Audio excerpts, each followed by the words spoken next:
What's up, everybody? I'm David Hain, and I'd like to welcome you to episode 25 of the A to D From Addict to Disciple podcast. Today's episode is entitled, Can Sex Addicts Ever Change?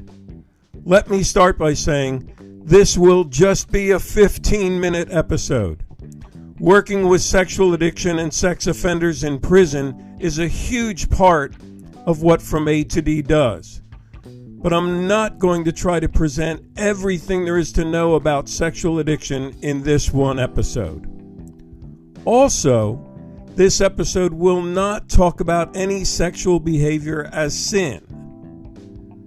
In today's episode, we'll look at a series of questions to get every listener to start thinking outside the box of your current view and begin to look at the heart of a sex addict and specifically convicted rapists. And I want your feedback. Whether you have been a victim of sexual abuse or the sexual addict yourself, or you have a sex addict in your family and you're trying to understand them. I want to invite you to contact me through the Anchor message or go on my website, www.fromatod.org, and leave a message.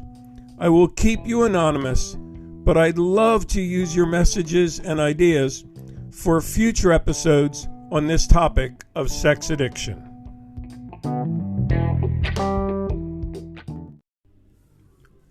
Welcome back.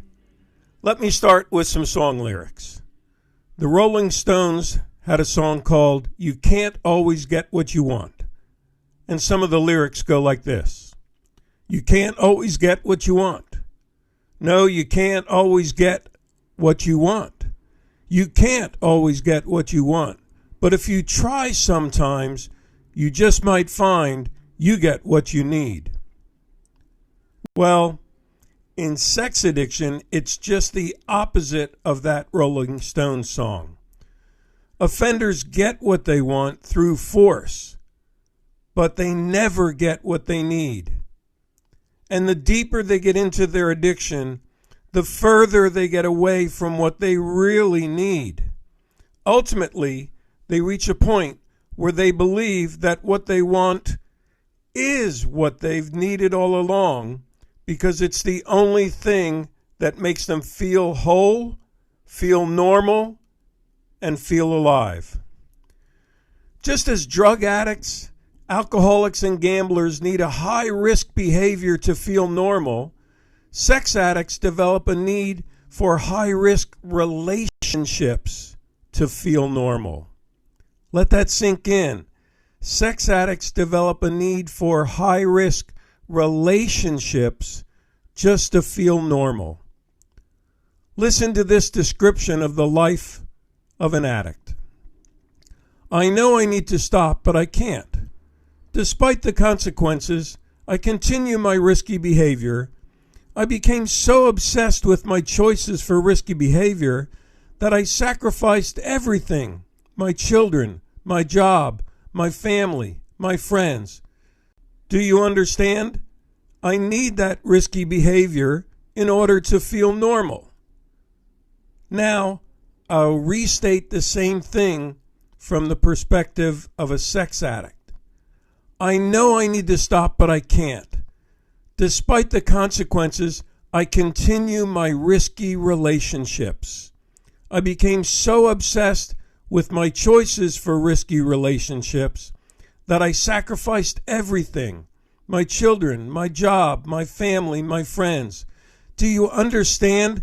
I need those risky relationships in order to feel normal. What wounds do rapists have inside that result in these risky relationships? As convicted rapists tell the stories to me, they describe early childhood molestation, violation, and trauma. They talk about rejection, abandonment, confusion, doubt, shame, being a loner, or never fitting in.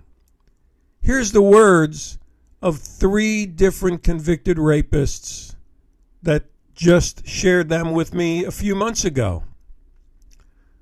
First, I was in high school when all my friends started dating girls, so I did too, but I failed at it. My friends and the girls in school started calling me names like shy guy and gay. That was when I started doing things alone and thought of doing bad things to them to numb my pain. Here's the second one. I had loving, caring, encouraging parents. What went wrong? I now can see my wound of rejection. When I was 11, I caught my brother and niece doing sexual things. I was so embarrassed, but then my brother said, "It's your turn. You'll see. They always say yes." So the next day I approached that same girl. She laughed at me and rejected me. From that point on, I had this pain inside that never went away. It kept me from ever approaching any girl or woman. I didn't want to be laughed at again.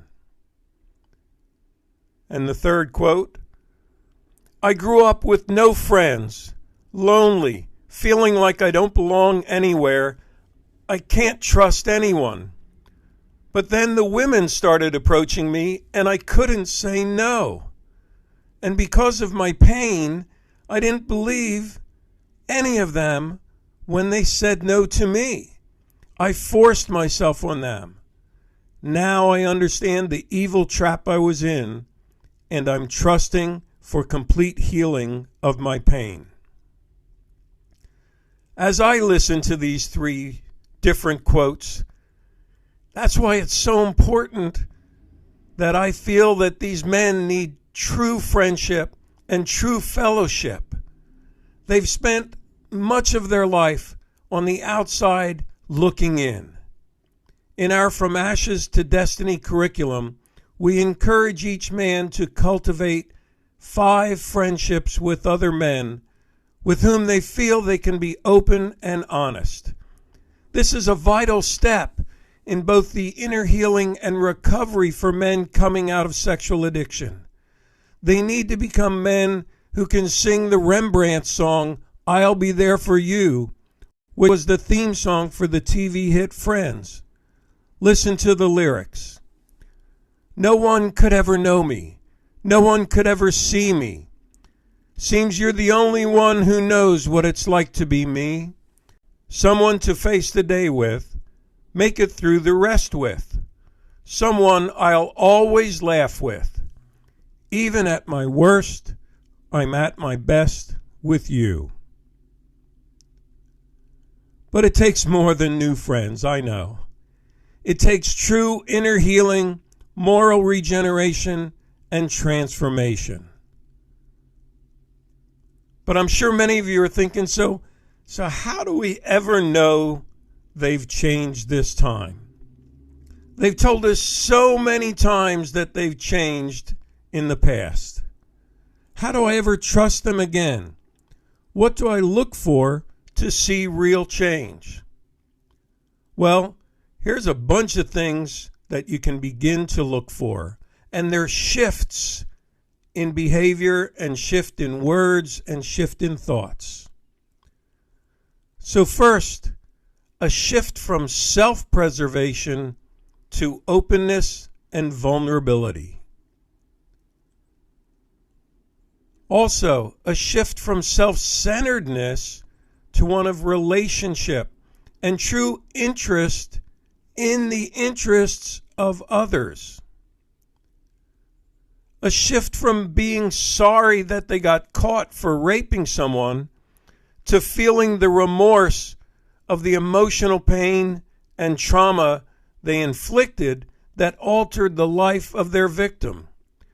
To begin to grasp the severity of the long-term emotional, mental health, and physical health issues that victims and their families have had to live with decades after the rape occurred. A shift from isolation to involvement, which includes expression of feelings as best as they understand them.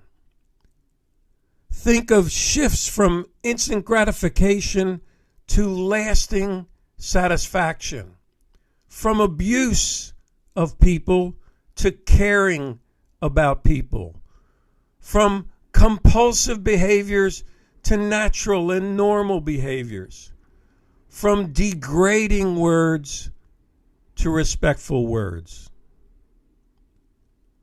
Well, that's a long list, but what else can we be looking for? I think the key is that even though addiction is addiction, we need to look for differences between substance use disorder and sexual addiction. You see, drug and alcohol addicts can live a life without those substances. But sex addiction is like food addiction. Sex and food are a part of our life. The challenge is to understand our wound and how sexual behavior and risky sexual relationships were what we needed to feel normal. Now, in healing, the transition must be made to where healthy sex is an expression of feelings of love and joy, not numbing anything, not a fantasy, not an escape. It is a building of connection and relationship. It's a building of true intimacy. Let's look at what intimacy has to do with sex addiction. First of all, sex addiction is a form of intimacy disorder. And intimacy disorder is defined as problems developing, maintaining, or expressing appropriate kinds and levels of intimacy. The addict engages in destructive, degrading, risky behaviors and relationships which provide no level of true intimacy. True intimacy involves understanding and expressing our needs in a normal way, not a compulsive or abusive way. All of us need some level of attention, affection, acceptance, and affirmation. We like to be desired or pursued. We like to feel special or important to someone who truly cares about us. True intimacy needs to be learned and developed by sex addicts in recovery because they have lived with a separation between body and heart in their mind.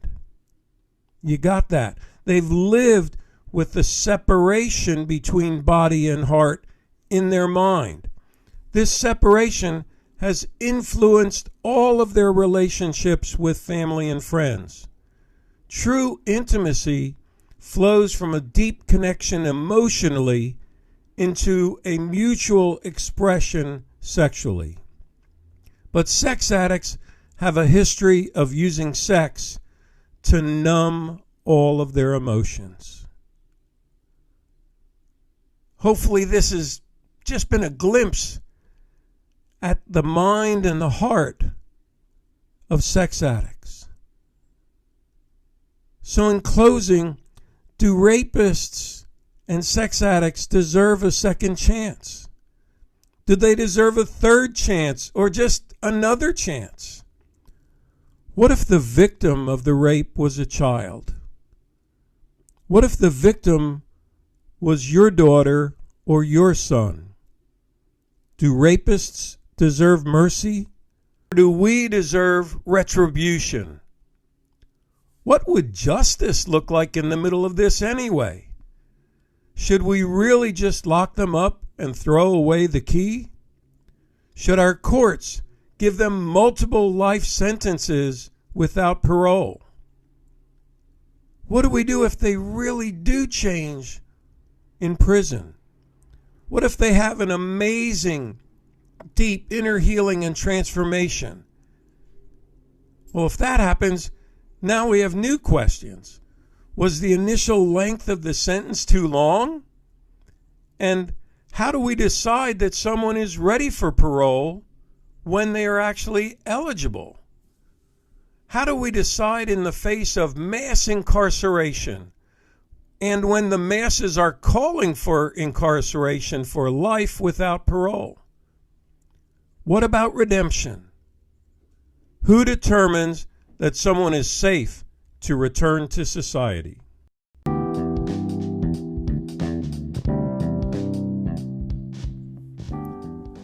Thanks for listening to this episode of the A to D from Addict to Disciple podcast. Tune in Monday for our next episode entitled One Day at a Time. I'm sure I'll be getting lots of messages and emails from this episode, so expect some of those to turn into new episodes in the coming weeks. Again, if you want to drop me a message, just go on to Anchor and leave it in the message, or go onto our website, www.fromatod.org, and click on the contact page. As always, stay safe and stay strong.